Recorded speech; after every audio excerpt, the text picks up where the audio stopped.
AP CM Nara Chandrababu Naidu గారు తన సొంత డప్పు కొట్టుకోవడంలో భాగంగా చెప్పుకునే అతిశయమైన సంగతుల గురించి ఆయన ప్రత్యర్థులు అనేక రకాల జోకులు వేస్తూ ఉంటారు.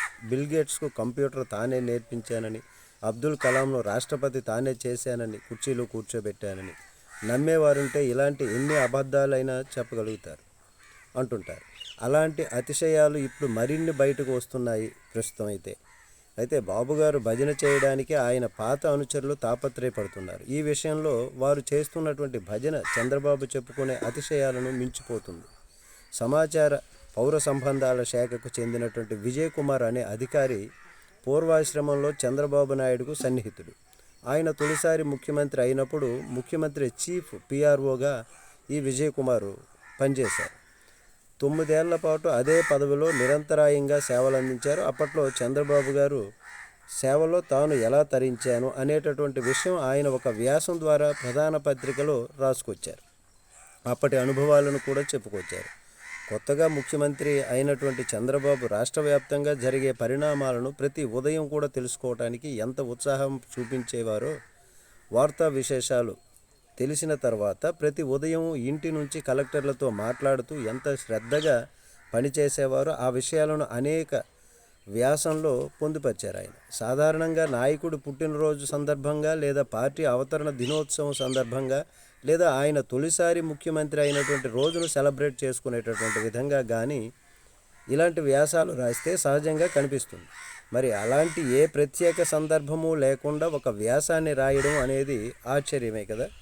మరి చంద్రబాబు ద్వారా ఇప్పుడు ఏదైనా పదవి ఆశిస్తున్నారేమో, ఏదైనా కార్యం చక్కబెట్టుకోదలుచుకున్నారేమో, అందుకోసం ఈ వ్యాసం ద్వారా పాత విషయాలని సరికొత్తగా భజన చేస్తున్నారేమో అనిపిస్తుంది అనుకుంటున్నారు. ఇదంతా కూడా ఓకే, కానీ ఆ వ్యాసంలో ఆయన ప్రస్తావించిన ఒక సంగతి మాత్రం అతిశయాలకు అతిశయంగా ఉంది. మరి బాబుగారు ఏపీకి ముఖ్యమంత్రి అయిన రోజుల్లో అమెరికాకు బిల్ క్లింటన్ అధ్యక్షుడిగా ఉన్నారు. ఇక్కడ ఏపీలో చంద్రబాబు నాయుడు గారి గొప్పతనాన్ని స్వయంగా క్లింటన్ తెలుసుకొని ఇండియా పర్యటనకు వెళ్ళినప్పుడు చంద్రబాబును కలిసేలాగా అపాయింట్మెంట్ ఫిక్స్ చేయాలని తన సెక్రటరీకి చెప్పి ఆరాటపడ్డారట. ఆయనే స్వయంగా తన టీం ద్వారా చంద్రబాబు నాయుడును కలిసే ఏర్పాటు చేసుకున్నారట. అది ఎలా జరిగిందనగా, సిపిఆర్ఓగా ఈ వ్యాసకర్త విజయ్ కుమార్ చేసిన ఏర్పాటు వలన న్యూయార్క్ టైమ్స్ విలేకరి ఒకరు ఆదివారంలో చంద్రబాబు నాయుడును కలిసి ఆయన పనితీరు చూసి దిగ్భ్రమకు గురై ఆశ్చర్యచకితులయ్యారట.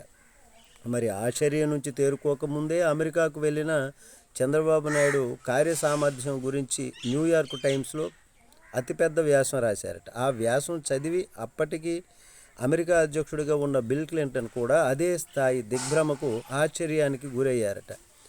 మరి చదివినప్పటి నుంచి ఇక ఉండబట్టలేక ఎలాగైనా బాబుగారిని కలవాలని తపన పడిపోయారట. ఆ మేరకు తన సెక్రటరీని పురమాయించారట. అందుకే ఇండియా పర్యటనకు వచ్చినప్పుడు చంద్రబాబును వ్యక్తిగతంగా కలిశారట.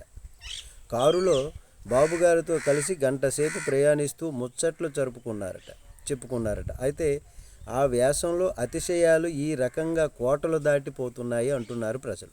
చదివిన వారు మాత్రం ఇంకా నయం, కేవలం చంద్రబాబును కలవాలనే ప్రధాన జెండాతోనే బిల్ క్లింటన్ అమెరికా నుంచి బయలుదేరి ఇండియాకు వచ్చారని, కారులో ఆయనతో గంట సేపు కలిసి ప్రయాణించి మాట్లాడడం ద్వారా బాబుగారి నుంచి పరిపాలన మెలకువలు నేర్చుకున్నారని రాయలేదు. సంతోషం అని ముసిముసి నవ్వులు నవ్వుకుంటున్నారు. ఇప్పుడు దీనిపైన మీరేమంటారు?